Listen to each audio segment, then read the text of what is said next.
안녕하세요. 저는 중소기업에서 일하다가 최근 직장을 그만두고 시어머니를 병간호 중인 여자입니다. 제가 시어머니 병간호를 하다가 잠깐 시간이 날 때면 이곳에 올라오는 사연들을 종종 듣곤 하는데요.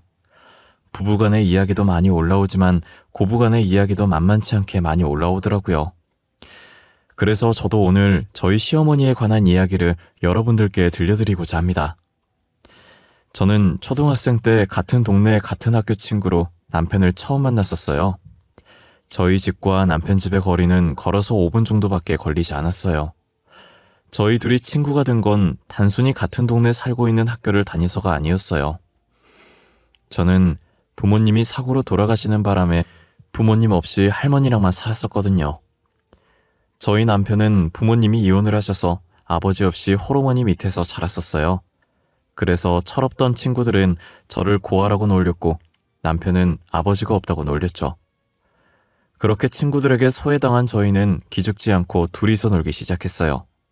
누가 뭐라고 하든 둘이서 함께 한다면 어떠한 것도 무섭지 않았어요. 저는 학교 마치고 남편의 집에 정말 자주 놀러 갔었어요. 출석 도장을 찍는 것처럼 거의 매일 남편의 집에 갔었죠. 당시 시어머니께서 일을 하셔서 놀러가도 자주 보지 못했었어요. 하지만 놀러 갈 때마다 저를 친딸처럼 이뻐해 주셨었어요. 저의 집안 사정을 듣더니 안타깝게 생각하는 것보다 씩씩하게 잘 잘해주고 있어서 대견하다고 하셨죠. 저는 늘 부모님 얘기하면 불쌍하다고 안타까운 시선으로 저를 쳐다보는 사람들만 보다가 대견하다고 해주는 분을 처음 보니 새로운 감정이 느껴지더라고요. 시어머니께 저희 친어머니 같은 포근함과 따뜻함이 느껴졌어요. 남편 집에서 놀다 가는 날이면 늘 양손 가득 음식을 들고 집으로 갔어요. 집 가서 할머니랑 먹으라고 늘 시어머니께서 음식을 바리바리 싸주셨거든요. 그리고 항상 자기 아들이랑 잘 놀아줘서 고맙다고 하셨었어요. 남편과 저는 중학생 때까진 같은 학교를 다니며 재미나게 학교 생활을 했었어요. 하지만 고등학생 때 남편이 갑자기 서울로 이사를 가는 바람에 저희는 떨어지게 되었죠. 저는 남편의 이사 소식에 하늘이 무너지는 줄 알았어요. 또다시 혼자가 된다는 생각에 부모님과 이별했던 날만큼이나 슬펐어요. 그래도 간간히 남편과 연락하고 지내면서 다시 만날 그날만 기다리며 힘을 냈어요. 고등학교 3학년이 되니 둘 다 수능 준비 때문에 연락이 끊겼었어요. 게다가 중간에 할머니까지 돌아가시면서 정말 최악인 상황이었죠.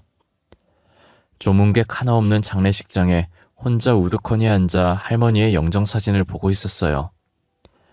그날따라 남편이 많이 보고 싶었지만 따로 연락을 하진 않았어요. 다른 지역에서 열심히 공부하고 있을 텐데 괜히 신경 쓰이게 하고 싶지 않았거든요.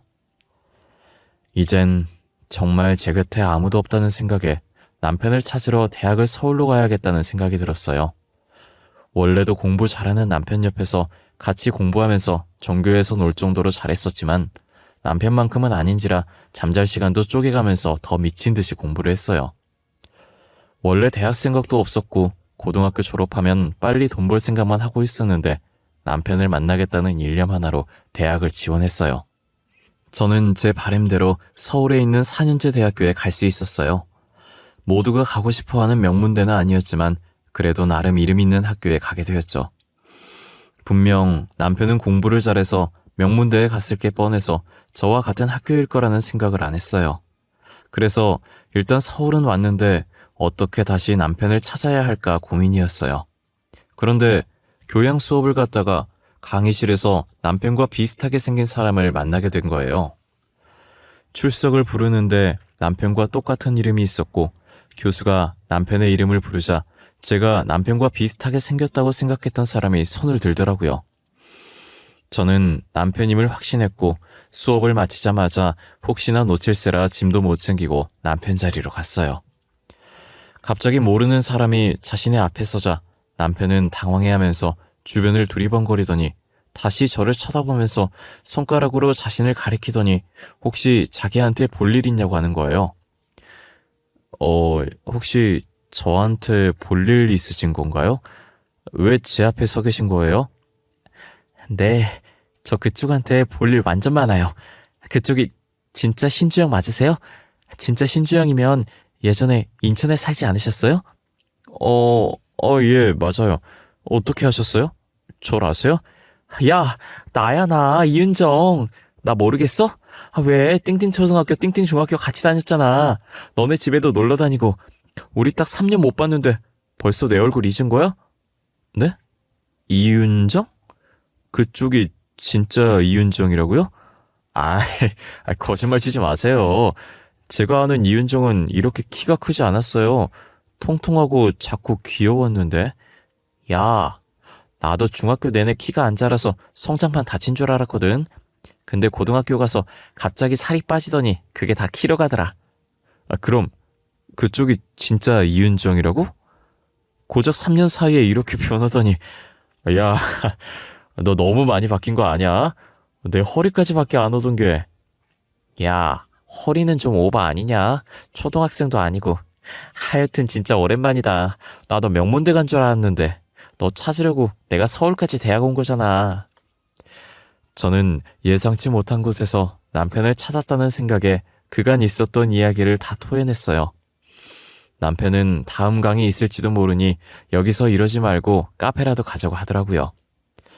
저는 반가운 나머지 강의실인 것도 잊었고 급하게 짐을 챙겨서 남편 뒤를 따라다녔었어요. 카페에서 3년간 어떻게 지냈는지 이야기했고 저희 할머니 소식도 전했죠. 남편은 장례식장 못 가서 미안하다고 다음에 할머니 모신 곳으로 데리고 가달라고 하길래 시간 날 때 같이 가자고 할머니도 남편 안부 궁금해한다고 전해줬어요. 분위기가 너무 숙연해지길래 바꿔보려고 대학교 왜 여기에 왔냐고 물었죠. 원래는 명문대 가려고 했는데 명문대 갔다고 다 취업이 잘 되는 게 아니라서 안 갔다고 하더라고요. 지금 학교도 나름 이름 있는 학교였고 교수님들 인맥이 좋아서 취업이 잘 된다고 해서 왔대요. 남편도 대학 다니면서 혹시나 제가 서울로 대학을 오지 않을까 싶었대요. 같은 학교 다니게 될 줄은 저희 둘 다 상상도 못했었지만요. 저희는 학교를 다니면서 예전에 재밌게 놀았던 과거 이야기를 종종 하곤 했었는데 그러다가 중학생 때부터 서로에게 마음이 있었다는 걸 알게 되었어요. 하지만 연인이었다가 헤어지면 친구 사이도 끝이 되는 거니 서로 주저하고 있었던 거죠. 여전히 서로를 그리워하고 있었고 이렇게 다시 만난 건 운명이라는 생각에 사귀게 되었어요. 연애하는 동안에 남편 집에 자주 놀러 갔었는데 시어머니께서는 여전히 다정하셨어요. 저를 보자마자 자신이 알고 있던 그 아이가 맞냐며 오랜만이라고 따뜻하게 안아주시더니 엄청 작을 때 만났던 것 같은데 언제 이렇게 커서 숙녀가 됐냐면서 놀라시더라고요. 너 윤정이 맞니? 너 진짜 이만했던 애 맞아? 어머어머, 너 언제 이렇게 컸어? 아유, 너무 오랜만이다. 애가 숙녀가 되어서 돌아왔네, 응? 살도 쫙 빠지고. 너무 이쁘다. 어머님도 여전하시네요. 저 어머님 품 너무 그리웠어요. 그때나 지금이나 어머님 품은 따뜻하네요. 잘 지내셨어요? 아유, 잘 지냈지 당연히. 에휴, 기집애 맨날 아줌마라고 하더니 어쩐 일로 어머님이래? 이제 성인 됐다고 호칭도 어른스럽게 바꿔버린 거야? 아, 어머님, 저 사실 주영이랑 만나고 있어요. 사귄 지 좀 됐는데 주영이가 아직 그것까진 말 안 했나 보네요. 어머, 정말이니? 진짜 둘이 사귀는 거야? 아우, 난 오늘 처음 듣는 얘기인데. 우리 아들이 쑥스러워서 얘기 안 했나 보네. 잘 됐다, 응? 잘 어울려. 아, 맞다. 할머님은 잘 지내시지? 할머니, 작년에 돌아가셨었어요. 아무래도 저희 아빠가 늦둥이였어서 나이 많으셨잖아요. 자면서 편하게 눈 감으셨어요. 그래도 아프지 않고 가셔서 다행이죠. 아유, 그랬구나. 알았으면 우리가 장례식 갔을 텐데. 미안해. 시어머니는 저희 할머니 소식에 남편과 똑같은 반응을 보였어요. 저는 괜찮다고 다음에 다 같이 할머니 보러 가자고 했어요. 시어머니는 이제 정말 혼자 남은 제게 자기 집이라고 생각하고 편하게 지내라고 하셨어요. 당시 제가 기숙사 생활을 했었는데 다음 학기부터는 자신의 집에서 지내고 하시는 거예요. 저는 괜찮다고 했지만 방 하나 남아서 그러는 거라고 부담 갖지 말라고 하시더라고요. 거의 반강제적으로 얼떨결에 남편의 집에서 같이 살게 되었어요. 시어머니께서는 자신을 엄마라고 생각하라며 투정 부리고 싶으면 투정 부려도 되고 엄마가 필요한 순간이면 언제든지 주저하지 말고 자신을 찾아달라고 했어요. 남편도 그래야 어머님 마음이 편하다고 어머님 말대로 친엄마 대하듯 하라더라고요. 제 생각을 끔찍이 하는 시어머니께도 남편에게도 너무 고마웠어요. 당시 남편은 공업과였고 저는 무용과여서 교양 말곤 겹치는 수업이 아무것도 없었지만 교양이라도 같은 수업 듣고 싶어서 무조건 같이 수강 신청을 했었어요. 남편이 군대 가 있는 동안 제가 사고를 당해서 다리 수술을 하는 바람에 무용을 더 이상 할 수 없었어요. 그래도 졸업장을 따야 하기 때문에 성적에 맞게 암흑과나 전과를 냈고 뒤늦게 자격증 공부를 시작했어요. 저는 대학 졸업할 때까지 필요한 자격증들을 따서 중소기업 사무직으로 취업을 했고 남편은 제대를 하고 학교 졸업 후 교수님 추천으로 유명 건설업체의 현장직으로 취업을 했어요. 저희는 각자의 직장에서 어느 정도 적응하고 자리를 잡은 뒤에 결혼을 했어요. 시어머니는 저희가 분가를 해서 사는 걸 권유했지만 혼자 남을 시어머니가 걱정됐고 워낙 시어머니께서 제게 잘해주시니 계속 이대로 같이 살고 싶었어요. 분가하라고 해도 안 하는 며느리는 저밖에 없을 것이라면서 별종이라고 혀를 찼어요. 시어머니께서는 합가하는 동안 제게 집안일 한 번 안 시키셨어요. 친딸처럼 생각한다고 하지 않았냐면서 친딸한테 집안일 시키는 부모 봤냐고 밖에서 일하는 것도 힘들 텐데 집에서까지 일하려고 하지 말라시더라고요. 제가 조금이라도 움직이려고 하면 남편을 불러서 저를 방으로 들여보내게 했어요. 아마 시어머니께 이렇게 공주 대접받는 사람은 저밖에 없을 거예요. 제가 딸을 낳은 뒤로는 본인이 직접 집안일에 육아까지 자처해서 도맡아 하셨어요. 제게는 아무 걱정하지 말고 일하고 싶으면 다시 복직해서 일하라고 하시더라고요. 윤정아, 윤주는 내가 볼 테니까 일하고 싶으면 해도 돼. 하고 싶을 때 해야지. 늙으면 일하고 싶어 못해. 어차피 집에만 있으면 심심했었는데 이제 손녀랑 재미나게 놀아봐야겠네. 어머님, 진짜 괜찮으시겠어요? 육아가 쉬운 일이 아니잖아요. 어머님 혼자서는 힘들 거예요. 어머 얘, 나도 애 키워봤다? 응? 나 육아는 너보다 선배야. 주영이도 나 혼자서 키웠는데 윤주 하나 못 키우겠어? 내 걱정할 거면 접어라. 너가 돈 벌어야 나도 맛있는 거 사 먹지. 그치 윤지야? 시어머니는 괜히 장난치시면서 자신 걱정하지 말라는 말만 남긴 채 딸을 안아들고 방으로 가셨어요. 저는 배려심 많은 시어머니 덕분에 다시 복직해서 일을 하기 시작했어요. 그렇게 2년 정도 다녔을 때쯤 평소처럼 회사에서 일을 하고 있는데 전화가 미친 듯이 울리는 거예요. 잠시 직원이랑 이야기한다고 누구한테 전화 왔는지만 확인하고 폰을 뒤집어 놨었어요. 남편한테 온 전화였고 원래 남편이 일하는 시간에는 절대 연락 안 하는 사람인데 그날은 불길하게 낮에 전화가 온 거예요. 연속적으로 전화가 오길래 잠시 직원한테 양해를 구하고 전화를 받았어요. 전화를 받으니 남편 목소리 대신 다급한 여자 목소리가 들리더라고요. 지금 빨리 병원으로 와주셔야겠다고 남편이 위급하다고 하면서요. 저는 그 말에 놀라서 급하게 반차를 쓰고 병원으로 향했어요. 시어머니께서는 먼저 연락을 받으신 건지 저보다 먼저 병원에 도착해 계시더라고요. 도대체 무슨 일이냐고 물었더니 시어머니는 차분한 목소리로 남편이 사고 나서 실려왔다더라고요. 공사 현장 점검차 나갔다가 예상치 못한 사고를 당했다고 하는 거예요. 저는 이미 정신이 반쯤 나가 있는 상태였고 시어머니께서 저를 잡아주고 계셨었어요. 시어머니는 제가 이렇게 정신 나갈 걸 예상하고 자신이라도 정신 붙잡고 있어야 한다고 생각했는지 전혀 아무런 내색 없이 제 옆을 지켜주셨어요. 결국 남편은 끝끝내 눈을 뜨지 못했고 저희 곁을 떠났어요.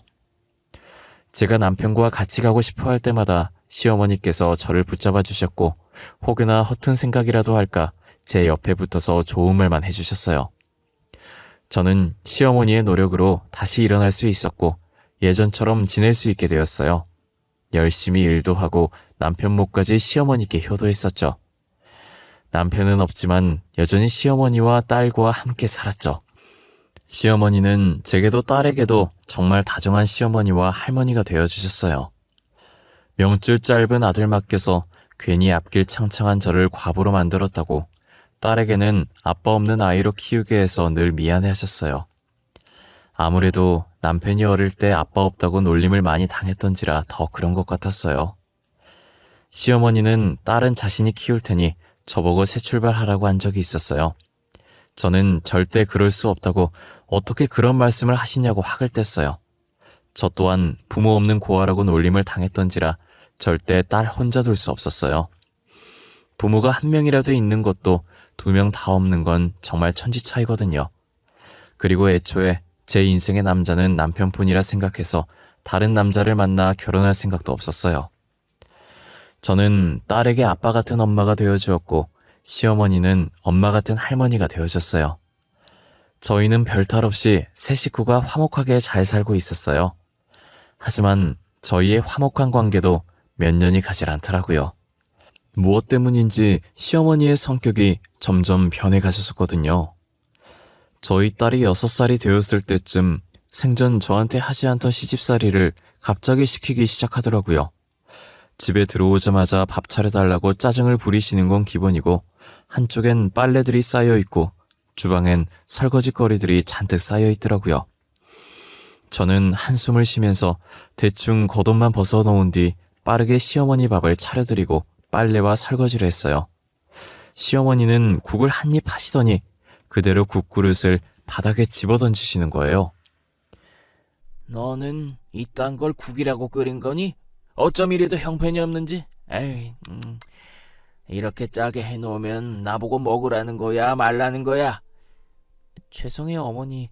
제가 금방 새로 간 맞춰서 다시 끓여드릴게요.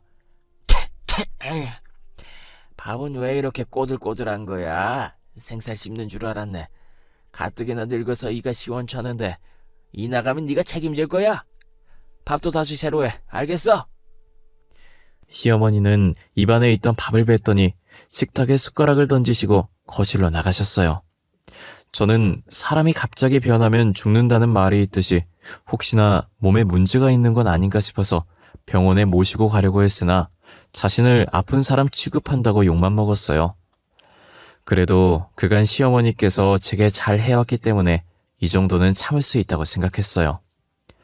아픈 것만 아니라면 뭐든 괜찮다고 더 투정 부려도 된다고 제 자신을 위안했어요.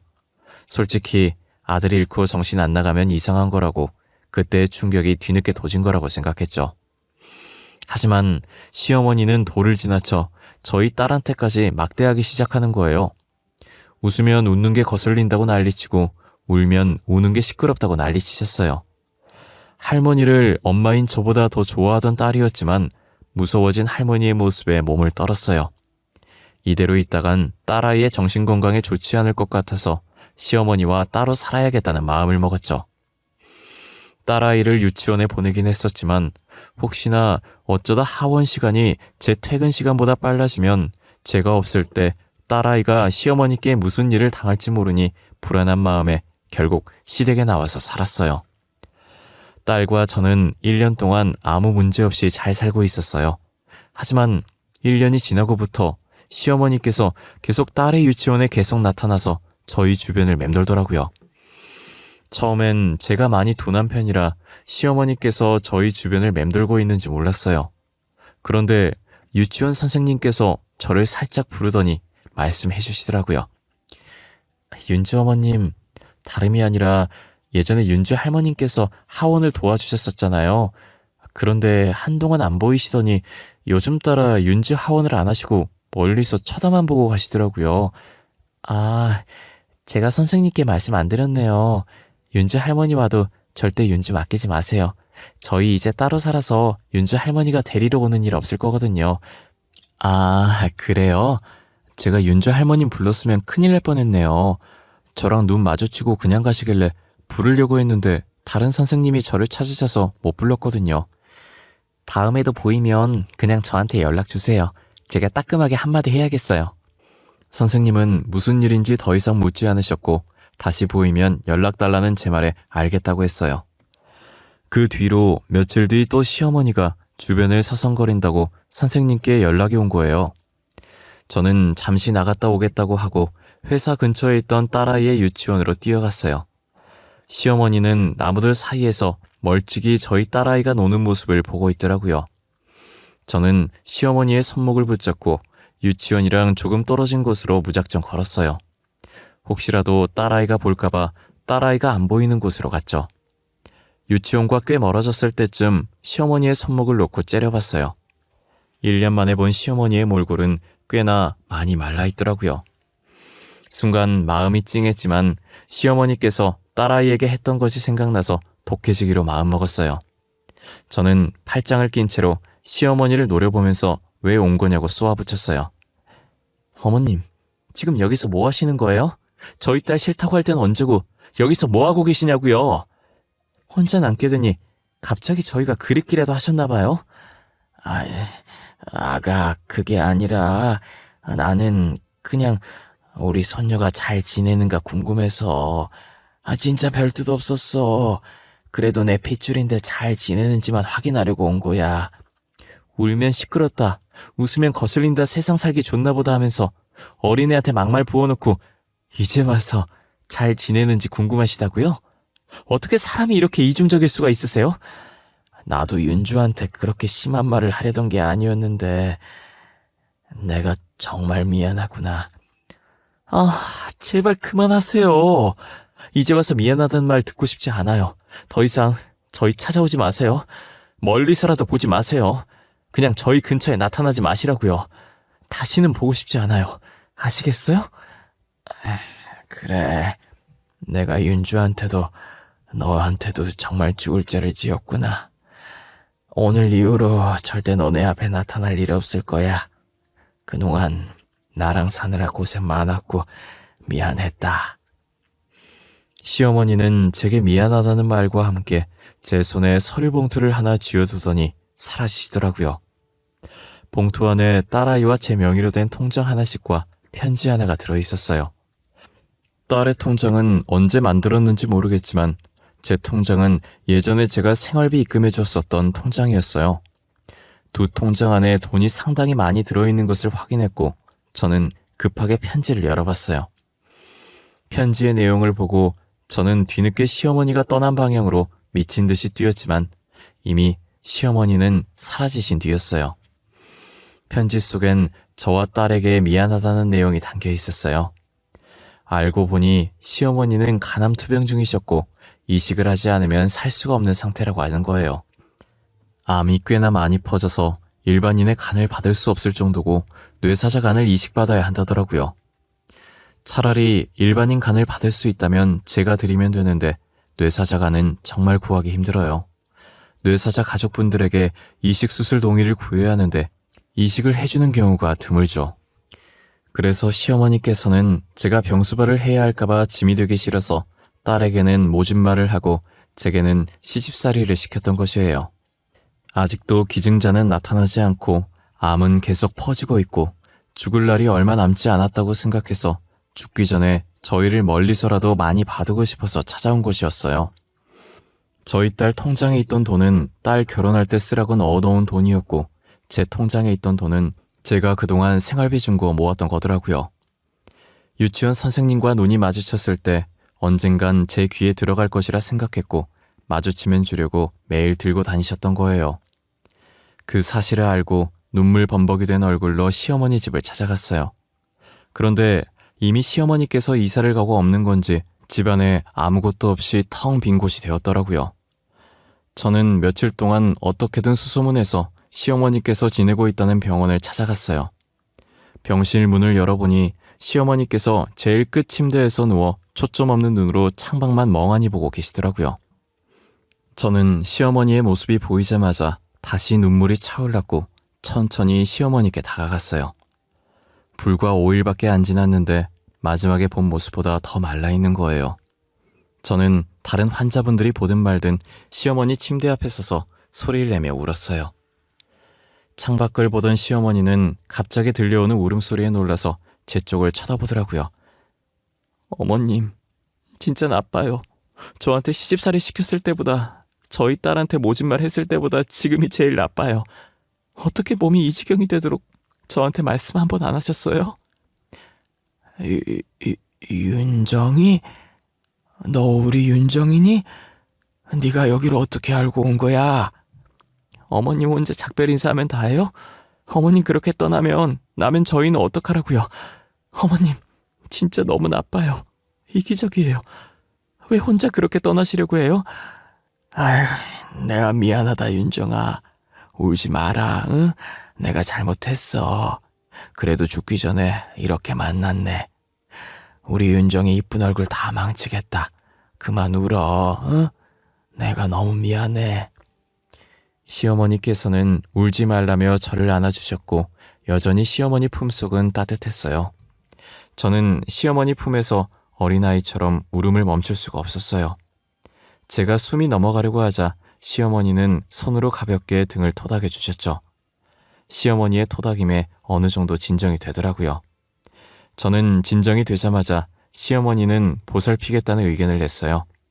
당연히 시어머니께서 안 된다고 했고 저는 고집 꺾을 생각 없다고 확고한 의사표시를 했어요. 며칠 전 어머니 마음대로 작별 인사했으면 이번엔 제가 마음대로 병간을 하겠다고 했어요. 결국 시어머니는 제 고집을 못 꺾었고 제 병간호를 받으셨어요. 끝날 때까지 끝난 게 아니라고 시어머니께 희망의 끈을 놓지 말라고 했어요. 언제 갑자기 기증자가 나타날지 모른다고 항상 좋은 생각만 하자고 했죠.